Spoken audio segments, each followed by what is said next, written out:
Hindi nagawa ni Jasmine o Lavender Fields ang plano na itakas si Angel ang kanyang anak dahil naabutan sila ni Lydia. Nagkunwari naman si Jasmine na akala niya ay naligaw o nawala lamang ang bata, kaya gusto niya itong tulungan.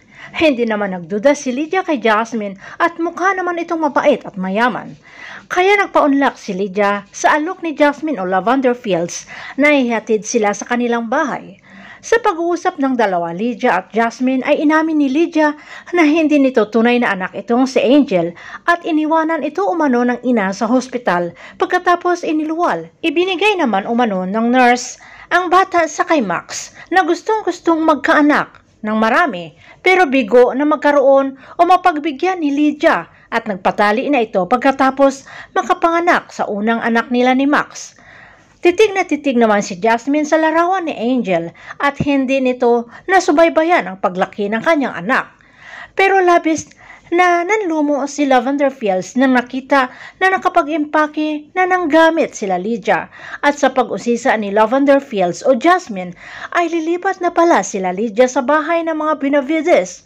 Pagka-uwi ni Jasmine sa bahay ni Astor Fields ay todo sermon naman ang kanyang inabot sa ina-inahan sa mga walang kaingat-ingat na mga galaw na natatakot itong si Astor Fields na baka mapahamak itong sa Lavender Fields sa mga padalos-dalos na kilos, lalo na't matagal na nila itong plinlano ang kanilang mga balak na makapaghiganti dito sa mga Benavides dahil lamang sa balak na pagkidnap ni Jasmine o Lavender Fields dito sa kay Angel.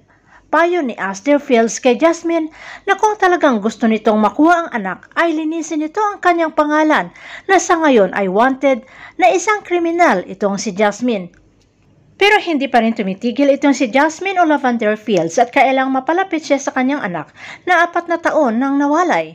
Kaya nagpanggap na bibili ng lupa sa area na pagmamayari ng mga Benavides. Sinabi naman ng ahente ang isang bakanting lote at nakipagmarites pa ito kay Jasmine o Lavender Fields na pagmamayari ito umano ng mag-asawang Iris Benavides at namayapang si Tyrone de Vera. At bago pa man daw namatay ang lalaki na si Tyrone ay may kinuhang malaking pera sa kumpanya ng Benavides at may kabit pa daw itong si Tyrone na nabuntis at siraulo daw ito dahil sinunog daw ang bahay nila ng mag-asawang Iris at Tyrone. Ayon pa sa ahente, ang pangalan raw ng kabit ay Jasmine Flores. Akala ng ahente na aatras itong si Jasmine o Lavender Fields sa pagbili ng lote. Pero nagpakita pa rin ng interes itong si Lavender Fields kaya dinala siya ng ahente sa kay Iris Benavides.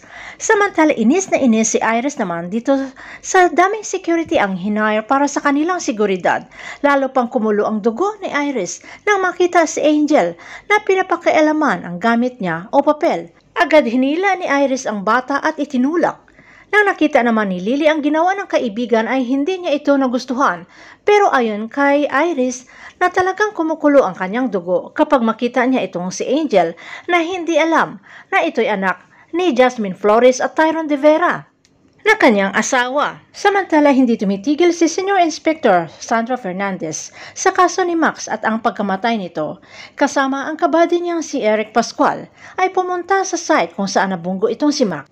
At sa patuloy na pag-imbestiga ay napadpad sa isang abandonadong bahay at nakita ang mga ebidensya, lalo na ang kutsilyo na may dugo. Agad namang pinasuri ito at nakita ang fingerprints nagnagmat sa kay Max at fingerprint ni Jasmine Flores. Pero ang ipinagtataka ng lumabas sa imbestigasyon na ang abandonadong bahay ay pagmamayari ni Astor Fields. Ito na kaya ang pagkakahuli ni Sandra Fernandez dito sa kay Jasmine Flores na ginagamit ang pangalang Lavender Fields. Abangan na lang natin ang susunod na episode dito sa Lavender Fields.